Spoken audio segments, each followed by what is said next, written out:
Halo semuanya, perkenalkan saya Made Evi Damayanti, NPM 224111186, kelas Manajemen 22C. Di sini saya akan membahas topik manajemen risiko likuiditas. Pertama, definisi manajemen risiko likuiditas.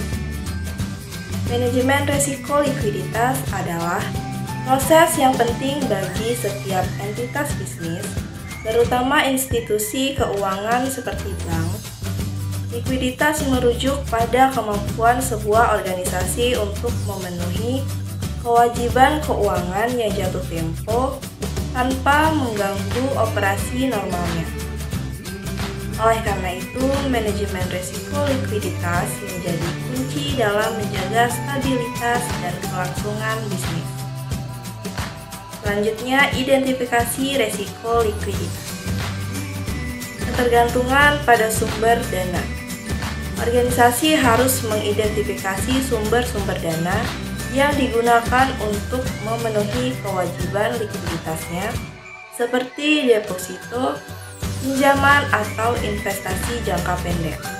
Ketergantungan yang tinggi pada sumber-sumber tertentu dapat meningkatkan risiko likuiditas. Selanjutnya, proyeksi kas. Melakukan proyeksi kas yang cermat adalah langkah penting dalam mengidentifikasi potensi kekurangan likuiditas di masa depan.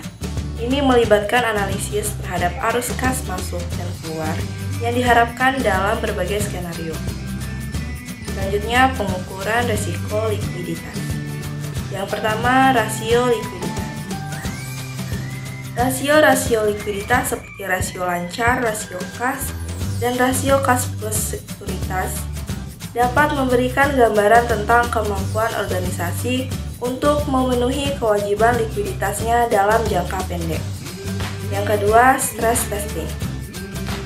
Melalui uji stres, organisasi dapat mengevaluasi dampak dari skenario-skenario ekstrim terhadap likuiditas mereka. Ini membantu dalam mengidentifikasi area-area rentan dan merancang strategi mitigasi yang sesuai. Selanjutnya, strategi manajemen risiko likuiditas. Yang pertama, diversifikasi sumber dana. Diversifikasi sumber dana dapat membantu mengurangi ketergantungan pada sumber dan mengurangi risiko likuiditas yang terkait. Yang kedua, lokakarya likuiditas. Organisasi dapat menyusun rencana darurat atau lokakarya likuiditas untuk mengatasi kekurangan likuiditas yang tidak terduga. Selanjutnya, pelaporan dan pemantauan.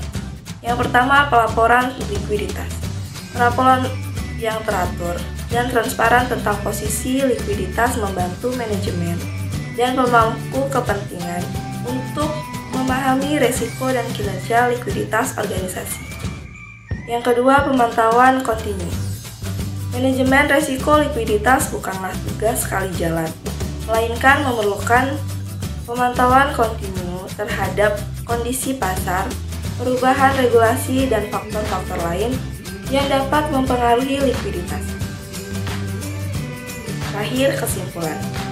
Manajemen risiko likuiditas adalah elemen kunci dalam menjaga stabilitas dan kelangsungan bisnis organisasi dengan mengidentifikasi, mengukur, dan mengelola risiko likuiditas secara efektif. Organisasi dapat mengurangi kemungkinan kekurangan likuiditas yang dapat mengganggu operasi normal mereka. Proses ini membutuhkan komitmen yang berkelanjutan untuk pemantauan dan perbaikan terus-menerus guna mengantisipasi dan merespons perubahan kondisi pasar dan lingkungan bisnis. Baiklah, sekian dari presentasi saya. Semoga Anda memiliki pemahaman yang lebih baik tentang manajemen risiko likuiditas. Sampai jumpa di video selanjutnya.